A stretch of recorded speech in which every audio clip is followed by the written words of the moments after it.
সবাইকে কেমন আছো তোমরা সবাই? আশা করছি ভালো আছো। সকালবেলা নুন চিনির জল খেয়ে গেছিলাম একটা জেঠিমার বাড়ি গপুর জন্য পেয়ারা আনতে।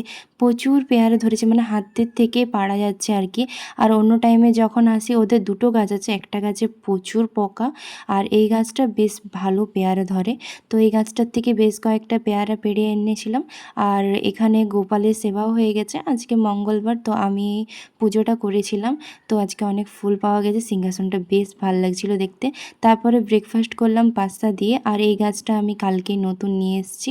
তো অনেক দিন থেকে ইচ্ছা ছিল এই রকম রঙ্গন গাছ লাগানোর। তো এখন যেহেতু বর্ষাকাল, তো ভালোভাবে লেগেও যাবে, সেই জন্য লাঞ্চ করার পরে আমি একটু টিভি দেখছিলাম আর বিকেলবেলা রেডি হয়েছে, এখন পড়াতে যাব। আজকে আমার দুটো পড়ানোর আছে। বেশ কিছুদিন ধরে বৃষ্টি পড়ছে, আজকে কিন্তু প্রচুর রোদ দিয়েছে আর গরমটাও ছিল খুব। দেখতে পাচ্ছ আমার কতটা পরিমাণে ঘেমে গেছিলাম একটা বান্ধবীর বাড়ি। অনেকবার যেতে বলেছিল কিন্তু আমার সময়ে হচ্ছিল না, তাই আজকেই গেছিলাম। আর ডিনারটা সারলাম পোলাও আর আলুর দম দিয়ে। চলো টাটা।